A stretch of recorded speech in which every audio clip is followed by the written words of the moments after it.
PDK-ja nëse rikthehemi tek shpërndarja e votave, del që ka një lloj erozioni në shtratin e vet kryesor elektoral, sidomos në Drenaz dhe në Skenderaj ku ka një ramje, e ku është rrit lëvizja e vendosjes, ndonse jo për masa të mëdha. Skenderaj, Drenaz ka ramje të PDK-s, ka ramje të PDK-s edhe në votë dhe në përqindje, ndërsa ka rritje të lëvizjes së vendosje.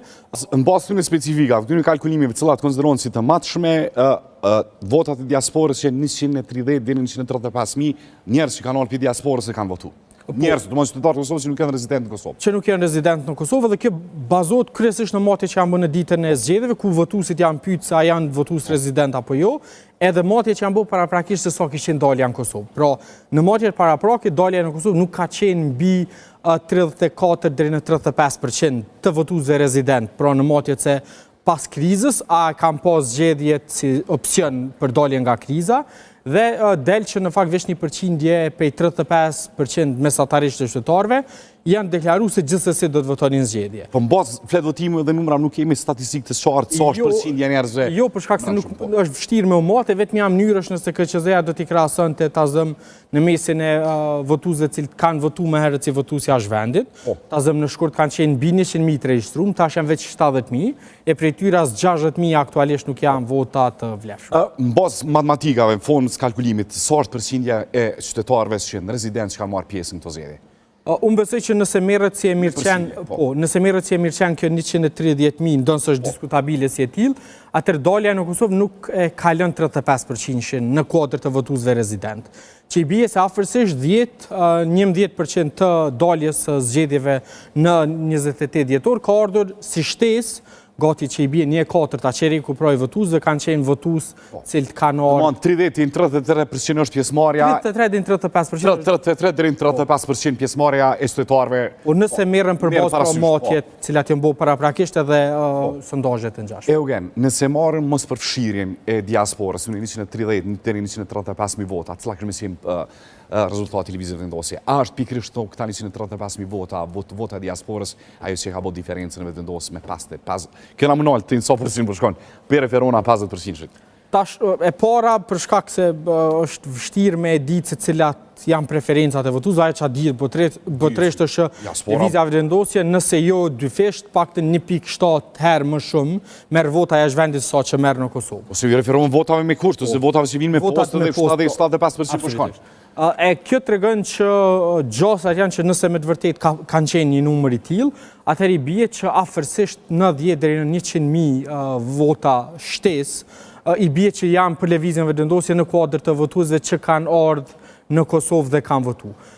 Kjo në përqindje i bie afërsisht 1/3, pra 1/4 në fakt e elektoratit. Lëvizja vendosje aktualisht dhe me votat në Kosovë ka pasur diçka më shumë se 400.000 vota, ndërsa tashmë është afërsisht 470-480.000, cilat vijnë kryesisht edhe për shkak të votave me postë. Që i bie se pa votat potencialisht që kanë ardhur në Kosovë, lëvizja vendosje do të kishte afërsisht 400.000 ose më pak se 400.000 vota. Si bën përqindje 40 so. Nëse merret përballë dalja që do të kishte qenë 800.000, atëherë i bie afërsisht 39 deri në 40% të votave aktuale të lëvizjes vendosje. Pra nëse merren votuesit që kanë ardhur dhe kanë. Ne marrim hipotetike. Po thonë që nëse këto zgjedhje ishin marrë në shkurt, me përqindje mos votin 135.000 votave, sa kishme qenë përqindja vendosjes? 42, 38, 39, 45? Unë besoj që vështirë se do ta kalonte 40%. Vështirë, pa votat e diasporës. Pa votat e diasporës, cilat kanë ardhur dhe kanë votuar këtu, jo votat në kuadër të votimit jashtë vendit, për shkak se nëse i marrim pra këtë matematikën që janë afërsisht 100.000 vota të lëvizjes vendosje, 75% atyre që kanë votuar, nëse jo edhe më shumë se aq, atëherë i bie që prej 420.000 votave, nëse hiqen 100.000, zbret në 320.000, me gjithë vota tjera do të shkonte afërsisht në 400.000, dhe që do ta dërgonte lëvizjen vendosje te një përqindje potenciale prej 38 deri në 40% si e tillë. Si e tillë.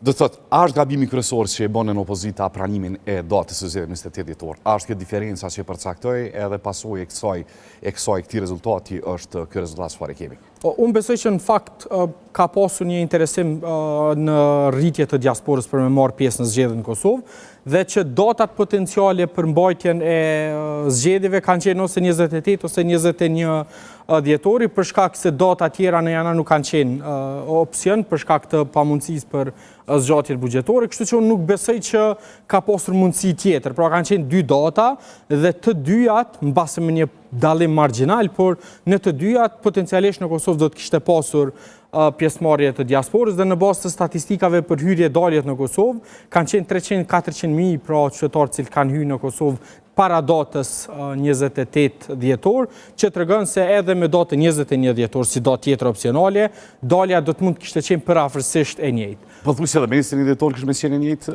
përafërsisht e njëjtë, me një dallim marginal prej 2-3 pikë përqindje, por që nuk është signifikante në kuptim të ndarjes përfundimore. Deri në këtë moment që është rezultati, është update i fundit i KSZ-s, kena mënuar se ju jeni vesim rana në SNR, të kuti, të votat e diasporës, votat me kusht dhe kreditoziona tjera. Po i preferojmë rezultatit aktual të çfarë kemi.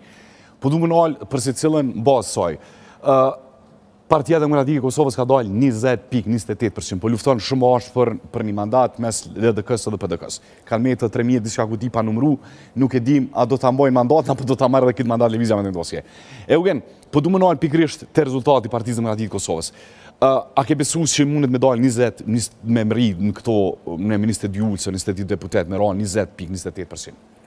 Realisht, indikacioni, realisht, ka qenë e pritshme në rezultati tillë. PDK-ja nëse rikthehemi tek shpërndarja e votave, del që ka një lloj erozioni në shtratin e vet kryesor elektoral, sidomos në Drenaz dhe në Skenderaj ku ka një ramje, e ku është rrit lëvizja e vendosjes, ndonë se jo për masa të mëdha. Skenderaj në Drenaz ka ramje të PDK-s, ka ramje të PDK-s edhe në votë edhe në përqindje, ndërsa ka rritje të lëvizjes së vendosjes. Për qendrat e mëdha mos flasim, pra lëvizja e vendosjes ka fitore brutale në 8 qendrat e mëdha, po edhe në shumicën e komunave të tjera, po ajo që ka bën dallimin në rastin e PDK-s është rritja e saj në Prishtinë, rritja e saj në Fushë Kosovë, rritja e saj në komunën e Ferizajt, ku tashmë LDK-ja është gati se inekzistente, ngjashëm siç është edhe në Prizren, pra mezi ka lënë, nëse nuk gaboj 5-6% si parti në nivel të votës komunale në këto zgjedhje.